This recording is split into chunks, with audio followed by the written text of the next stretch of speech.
Вітаю, спадарства, з вами Ярослав Стешик. Сёння ў глобальным пытанні мне б вельмі хацелася распавесці пра касмічныя палёты ці пра дасягненні генетыкі, але, на жаль, тэма вялікай вайны ва ўсходняй Еўропе зноўку актуальная. І верагоднасць таго, што нашых вайскоўцаў адправяць забіваць і паміраць на чужой вайне, крытычна вырасла.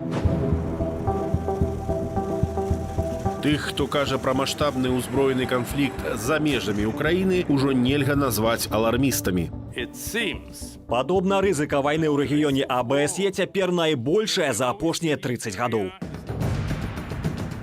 Генералы не дыпламаты, таму кажуць проста ў вочы. Хочаш міру, будзь гатовы да вайны, а канкрэтна адбіваць напад Расіі. Калі глядзець вачыма жаўнера, пагроза вайны ў Еўропе сёння найвышэйшая з 1945 года. Непасрэдная пагроза пачатку Вялікай вайны. Гісторыя нам кажа, што баявыя дзеянні не могуць абмежавацца адной краінай. Як паведамляюць Белы дом і Пентагон, адкрытае і маштабнае ўварванне расійскіх войскаў ва ўкраіну можа пачацца да сярэдзіны лютага. Для падрыхтоўкі грамадскага меркавання Крэмль плануе акты сабатажу супраць сваіх жа гібрыдных сілаў, самаабвешчаных Данецкай і Луганскай народных рэспублік. Мы маем інфармацыю, што Расія зараней размясціла групу аператыўнікаў для правядзення правакацыі. Аперацыі пад фальшывым сцягам ва ўсходняй Украіне. Гэтыя дыверсанты навучаныя вядзенню баявых дзеянняў у гарадскіх умовах і выкарыстанню выбуховых рэчываў для актаў сабатажу супраць уласных расійскіх проксі-сілаў. Непадалёк украінскіх межаў Масква сабрала 100-тысячную групоўку войскаў і працягвае перакідваць туды баявую тэхніку. Нагодаю для нападу можа стаць абарона расійскамоўных грамадзянаў Украіны. Як заяўляе Вашынгтон, апроч унутранай прапаганды, у Маскве рыхтуюць і дэзінфармацыю глобальнага ўзроўню. Вядома, што расійскія ўплывовыя асобы ўжо фабрыкуюць правакацыі супраць Украіны ў СМІ і сацыяльных сетках, каб апраўдаць расійскую інтэрвенцыю. Расійскія прапагандысты асабліва не хаваюцца. Мы введем войска в Украину. Это наша земля. Это вот... Хрен вам, вот вам, а не НАТО. Вот, вот прямо, даже не мечтайте, твари. Это вот, собственно, и есть суть ультиматума. Мы отнимем у вас вашу конституцию. И сожжем ее на Красной площади, на лобном месте. Нет, да? посажим ее на Крещатике вместе с вами, на ваших же огнях, как вы любите. На шинах, на покрышках. Міністэрства замежных справаў Расіі на перамовах у Жэневе, Брусэлі і Вене стварае карцінку, нібыта злы калектыўны захад адмаўляецца даць Расіі гарантыі бяспекі. На справе іх суразмоўцы не пагаджаюцца на зараней невыканальнае ультыматыўнае патрабаванне падзяліць блок НАТО і кансультавацца з Масквой пра размяшчэнне войскаў ці прыняцце новых чальцоў. Мы не будем бесконечно ждать каких-то перемен, каких-то обещаний. На жаль, суседзі ўжо не ўспрымаюць Беларусь як нейтральную дзяржаву, як гэта пакуль запісанае ў нашай канстытуцыі. Калі расійскія вайсковыя аддзелы перакінуць у Беларусь, у залежнасці ад таго, якія гэта аддзелы, ўзровень нашай боегатовасці будзе адпаведна павышаны, і НАТО будзе адпаведна рэагаваць на разгортванне гэтых злучэнняў. На гэтым тыдні ўлады Літвы пастанавілі працягнуць закупы рэактыўных сістэмаў залпавага агню, павялічыць прызыў у войска і заадно паставіць ва ўкраіну летальную и нелетальную зброю. Даже в то время, когда я работала в Министерстве обороны в 2008-2012 году, то мы тогда уже видели, что у Белоруссии все меньше и меньше суверенитета, и что вооруженные силы Белоруссии, они не являются самостоятельными. Они были, как я называла тогда, таким департаментом вооруженных сил Российской Федерации. Рэч не толькі ў ваяўнічых заявах Александра Лукашэнкі аб размяшчэнні ў нас расійскай ядравай зброі. У лістападзе разам з Пуціным ён урэшце зацвердзіў новую ваенную дактрыну так званай саюзнай дзяржавы Расіі і Беларусі, што абавязвае нашыя войскі дапамагаць расейцам рэагаваць на пашырэнне блоку НАТО. По мере интеграции Беларуси в эту структуру угроза задействования Беларуси и удара России с севера против Украины нарастает. Владимир Путин будет пытаться реализовать проект восстановления Советского Союза, который мы сейчас и наблюдаем. Эксперты бачаць прыкметы таго, што беларускія ўзброеныя сілы пераходзяць пад усё большы кантроль расійскіх войскаў.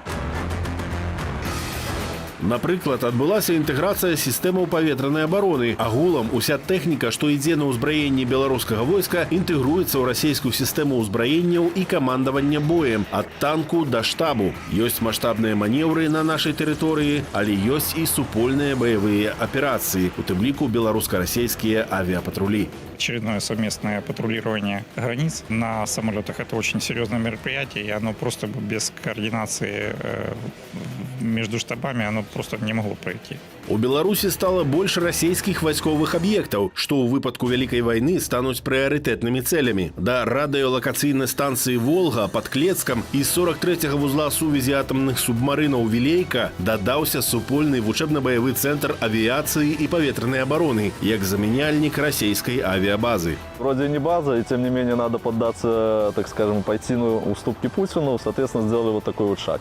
Назначение, конечно, это просто укрепление обороноспособности государства в части ПВО. Политическое значение, ну да, расширение российского присутствия на территории Беларуси. Беларускія вайскоўцы пад расійскім камандаваннем удзельнічалі ў першай ваеннай аперацыі АДКБ, дапамагалі ўзмацненню ўлады Касым-Жомарта Такаева ў Казахстане. Фактычна не было ніякіх падставаў для ўвядзення АДКБ. Вонкавай пагрозы не было, вонкавого вмешательства не было.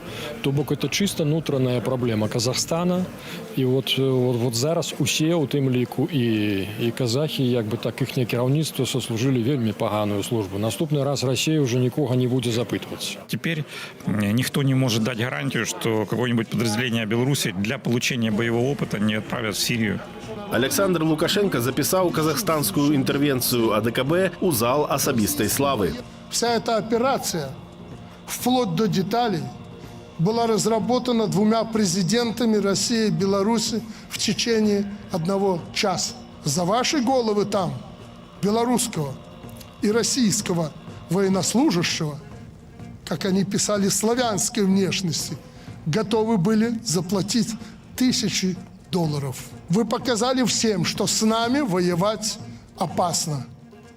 Более того, невозможно. Вельмі добра, што ў Казахстане не дайшло да баявых дзеянняў з удзелам беларусаў. Нам усім вельмі пашанцавала, што віцебскі спецназ толькі паказальна пабегаў пад фота і відэакамерамі без адзінага стрэлу і вярнуўся да хаты. Бо ўдзел у гарачым канфлікце адбіваецца на стаўленні да ўсяго народу, але интервенцыя ва Украіну зусім іншая рэч. Найти себе врага на востоке Европы не заинтересован никто, но у Путина достаточно рычагов на большинство государств-членов. Мы видим ситуация с Арменией, ситуация сейчас с Беларусью, ситуация с Казахстаном. Россия очень хочет в очередной раз использовать кого-то вместо себя, опять поставить кого-то перед собой, использовать так называемые прокси, какие-то там подразделения.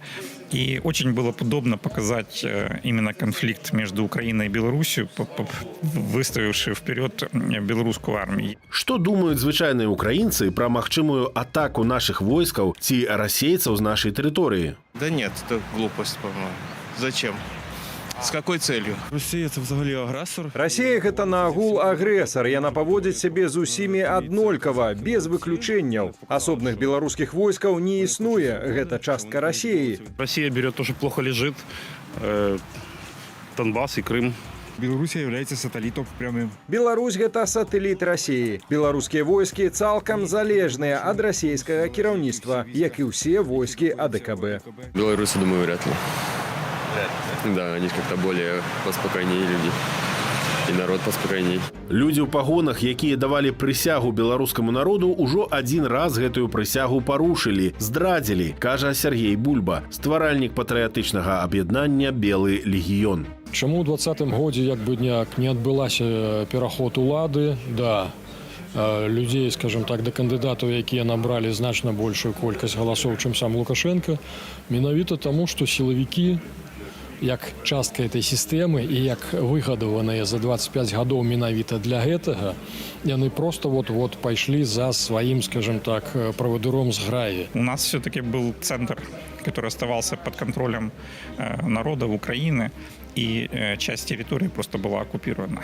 В Беларуси просто стоит ситуация таким образом, что вся Беларусь может перейти под контроль России одновременно. И именно с центра. Лёс здраднікаў заўжды не зайздросны. Тыя украінскія вайскоўцы, спецназаўцы і міліцыянты, што перайшлі на бок Расіі ў 2014 годзе, не атрымалі абяцаных вялізных заробкаў. Им не только в личные дела поставили пометку, что они склонны к предательству, но и некоторые из них, бывшие сотрудники СБУ, как вы знаете, успели погибнуть на Северном Кавказе.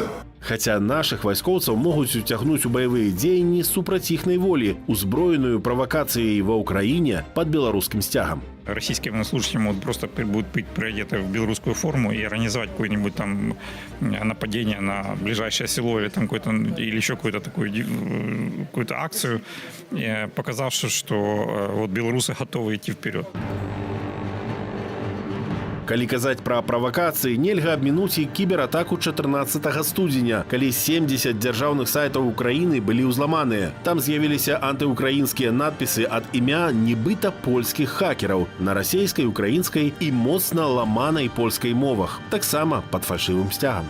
На галоўнай старонцы гэтых сайтаў было размешчанае паведамленне правакацыйнага характару. Кантэнт сайтаў не быў зменены, а выцеку персанальных звестак, як вядома, на гэты момант не адбылося. Саюзнікі Кіева пацвердзілі, што хакерская атака на сайты не закранула дзяржаўных базаў інфармацыі. Злучаныя Штаты і нашыя саюзнікі занепакоеныя гэтай кібератакай. Прэзідэнту паведамілі пра яе, таксама мы на сувязі з украінцамі і прапанавалі нашу падтрымку. Варшава расцэньвае кібератаку як правакацыю. Брусэль гатовы падключыць да дапамогі Кіеву адмысловы аддзел хуткага рэагавання на кібератакі, хоць Украіна не ўваходзіць у еўразвяз. Узмацніць украінскую кібербяспеку гатовы і блок НАТО. Альянс не плануе прымаць ультыматуму Расіі, але гатовы абмеркаваць з Масквой узаемнае абмежаванне ракетных узбраенняў у Еўропе. Украіна ідзе ў НАТО і ўвойдзе туды. Прыйдзе час. Я б запытаў Пуціна, а хто ты такі, каб казаць, куды мне ісці і што мне рабіць? Будзем спадзявацца на мірнае развязанне канфлікту. Але Белсат, як заўжды, гатовы асвятляць любое развіццё падзеяў. З вамі быў Ярослаў Сцешык з глобальным пытаннем. Да сустрэчы.